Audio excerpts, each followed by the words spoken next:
ورحمۃ اللہ وبرکاتہ۔ الحمد للہ وکفا وسلام علی حبیبہ المصطفیٰ، اما بعد فاعوذ باللہ من الشیطان الرجیم، بسم اللہ الرحمن الرحیم۔ ان اللہ وملائکتہ یصلون علی النبی یا ایہا الذین آمنوا صلوا علیہ وسلموا تسلیما۔ اللہم صل علی سیدنا محمد معدن الجود والکرم وآلہ واصحابہ الکرام وابنہ الکریم وبارک وسلم صلاۃ دائمۃ سرمدا ابدا۔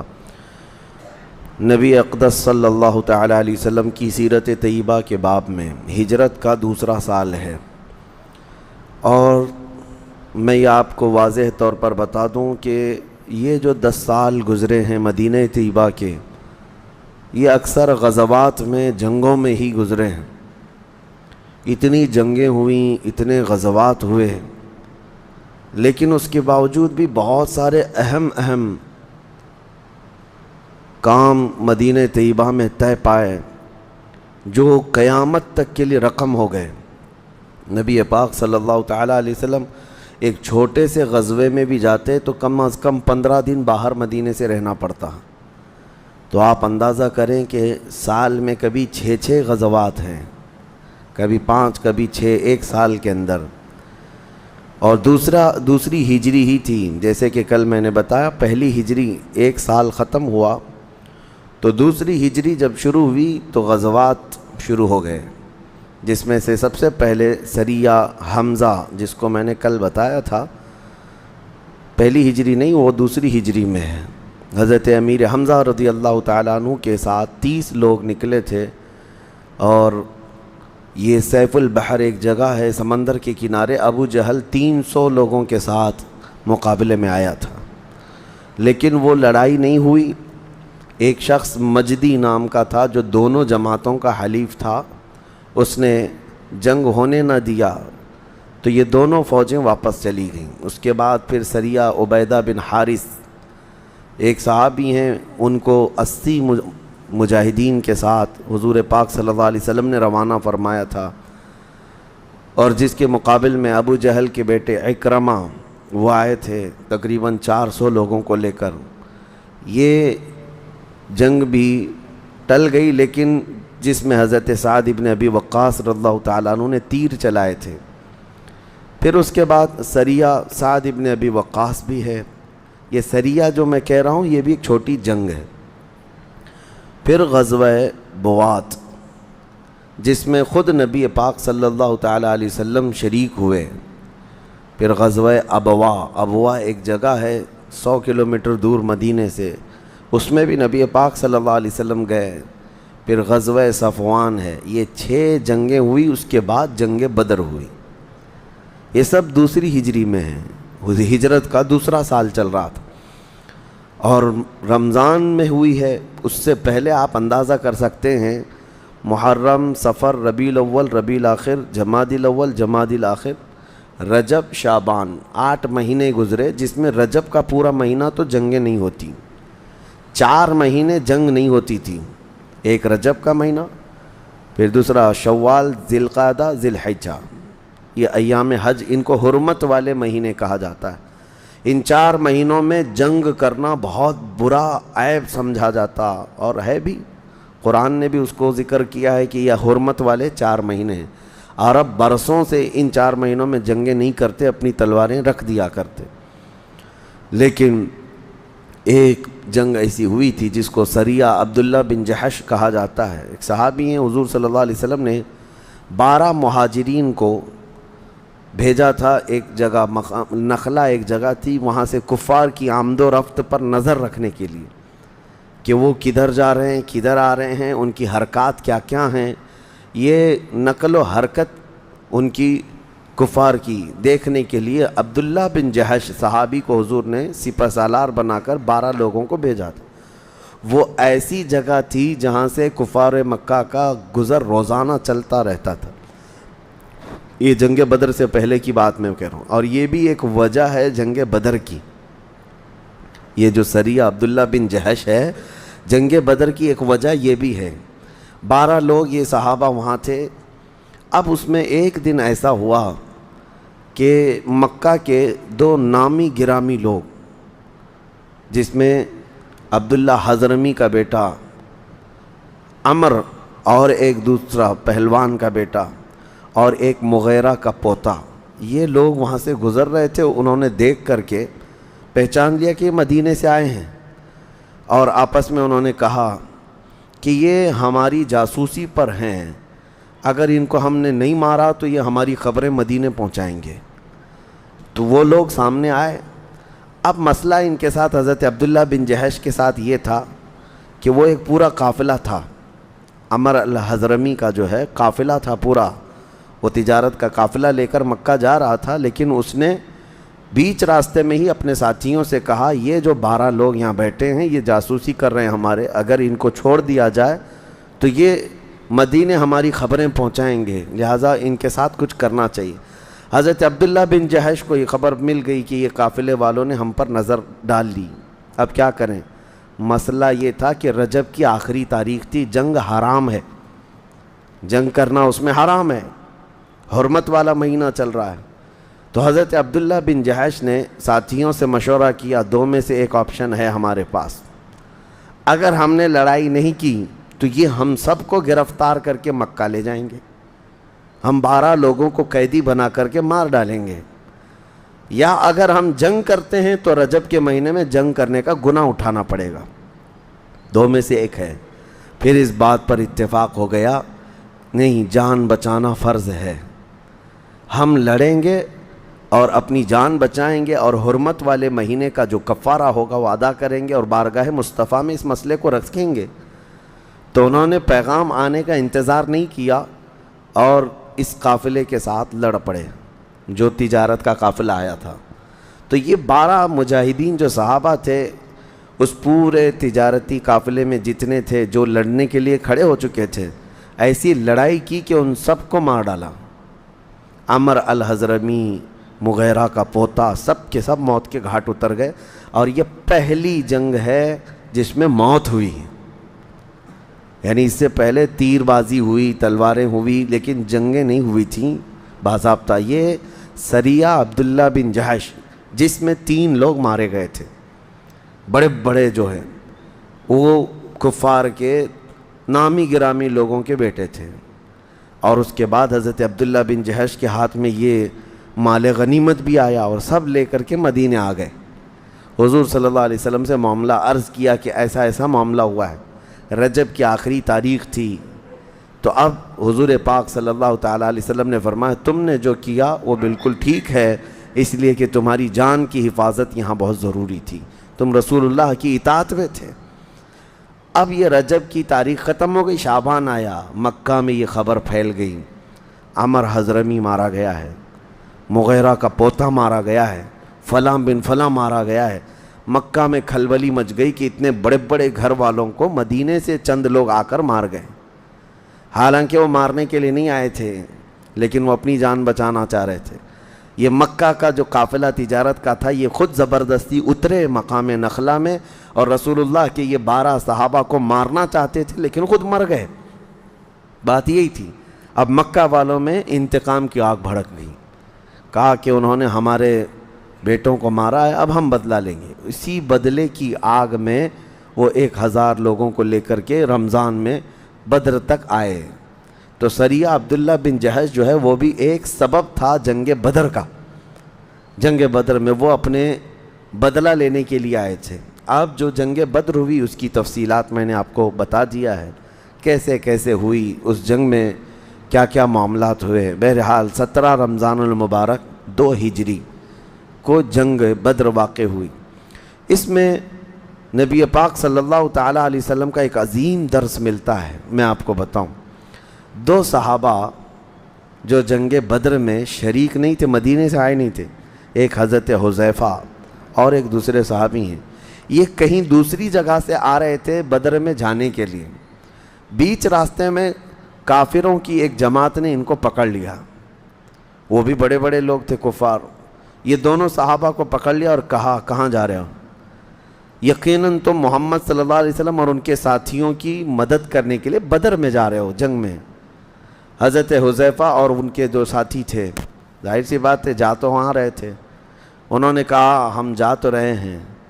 تو ان کافروں نے کہا کہ اسی شرط پر تم کو چھوڑا جا سکتا ہے کہ تم جنگ میں ان کی مدد کے لیے نہیں جاؤ گے، ورنہ ہم یہاں تمہیں مار ڈالیں گے۔ تو انہوں نے وعدہ کر لیا، حضرت حذیفہ نے وعدہ کر لیا کہ ٹھیک ہے، میں وعدہ کرتا ہوں کہ وہاں بدر میں مدد کے لیے نہیں جاؤں گا۔ ان کی جان چھوڑ دی گئی۔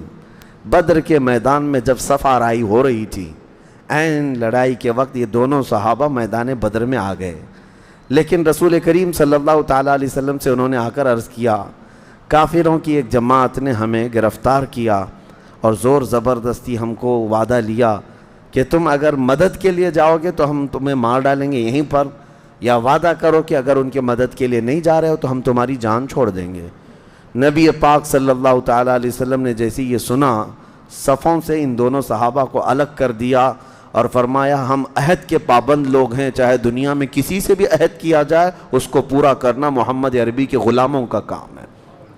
دنیا میں کون ہے آج جو جنگ کے میدان میں سے حضور صلی اللہ علیہ وسلم نے دونوں صحابہ کو الگ کر دیا، کہا جن سے وعدہ کیا ہے اگرچہ وہ کفار کی جماعت ہے لیکن ہم عہد و پیمان والے لوگ ہیں، تو ان دونوں کو جنگ بدر میں شریک ہونے نہیں دیا حضور پاک صلی اللہ علیہ وسلم نے آخری تک، کہ تم نے جو وعدہ کیا اس کو برقرار رکھو۔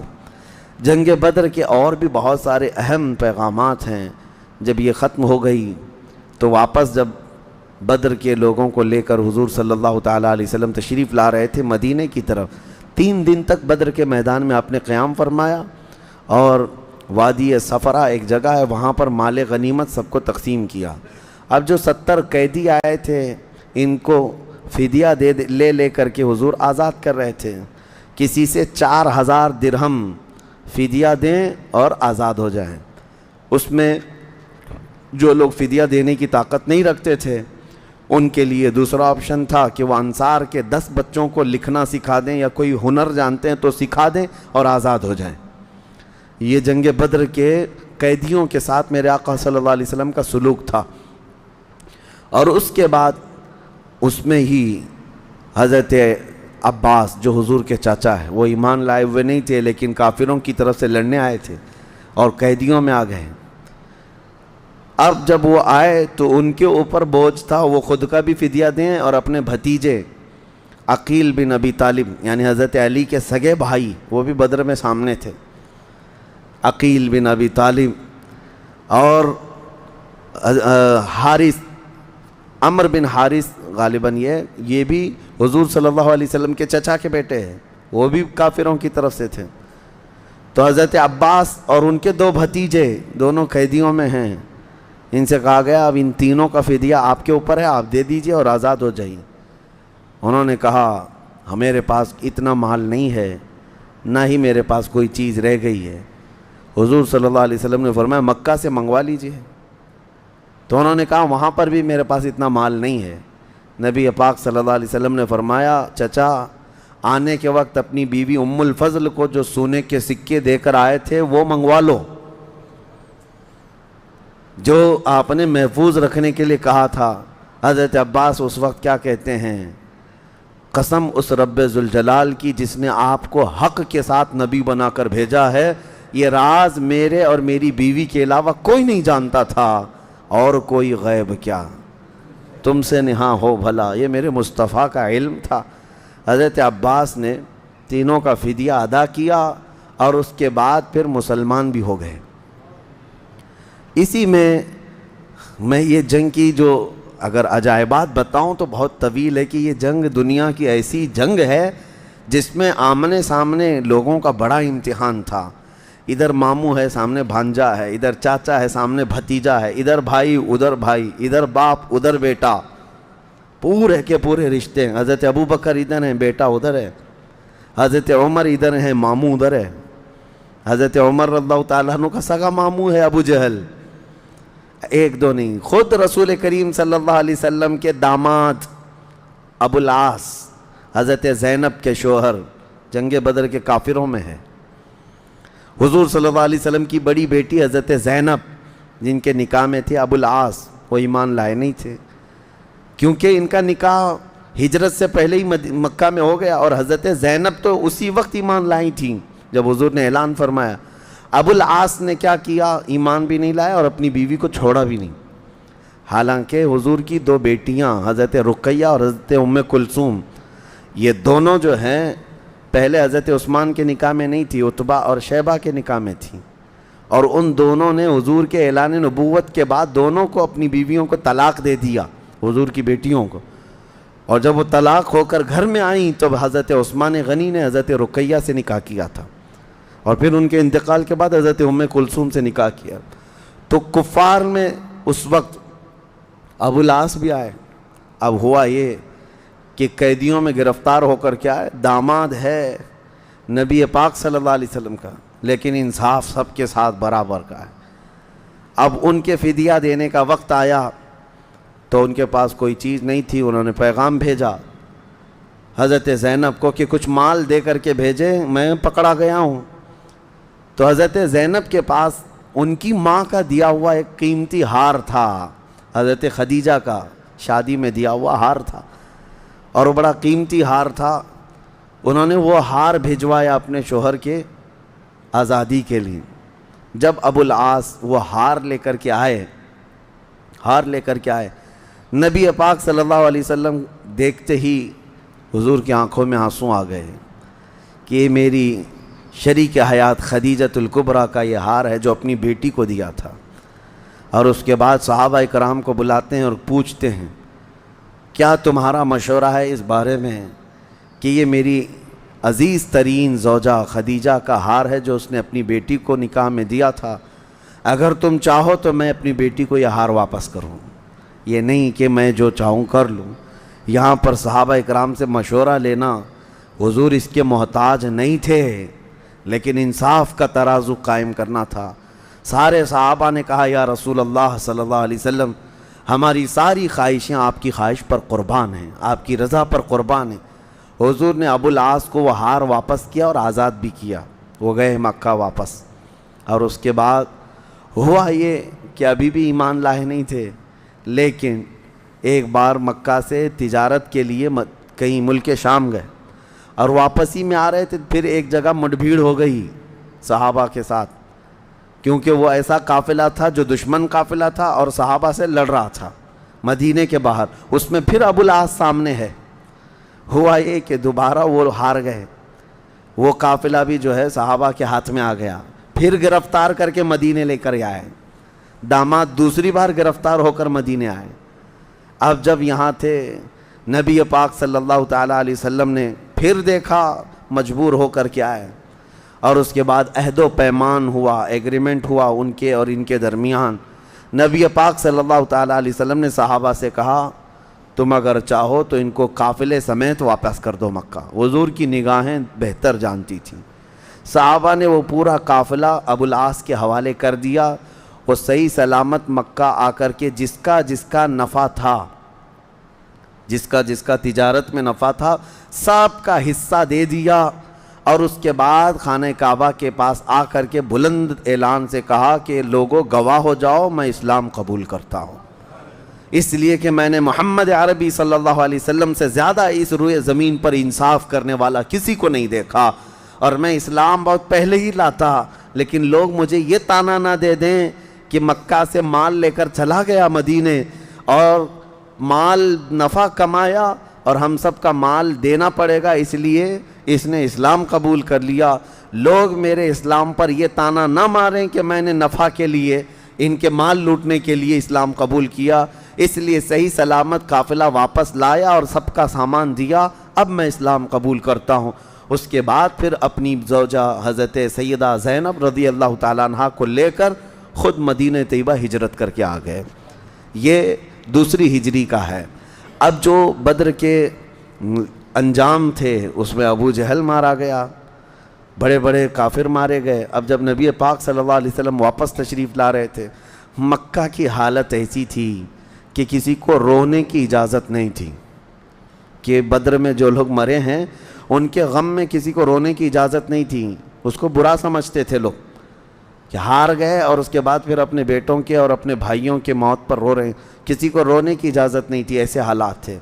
اور اس جنگ میں ابو لہب نہیں آیا تھا جو پکا گستاخ ہے، وہ آیا نہیں تھا، لیکن اس نے بدر کے حالات اتنے سنے کہ بیمار ہو گیا کہ ایسے مارا ہے، ایسے مارا ہے، ویسے مارا ہے۔ وہ سن کر کے بیچارہ بیمار ہو گیا کہ ہمارے مکہ کے لوگ ایسے مارے گئے بدر میں، اور جس کو کہتے ہیں بہت زیادہ صدمہ لے لیا، اور اس کے بعد بیماری ایسی لگ گئی کہ بدن میں چیچک پڑ گئے۔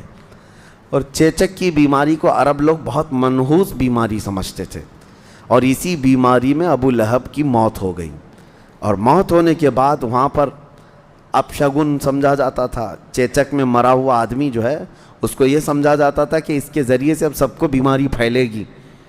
آج ہمارے ہاں بھی بیچارے جو ہندو لوگ ہیں وہ بہت ساری ایسی موتوں کو ہاتھ بھی نہیں لگاتے۔ بیچارے کورونا میں کتنے تو باپ ایسے چلے گئے، ان کا بیٹا کوئی پکڑنے بھی نہیں آیا۔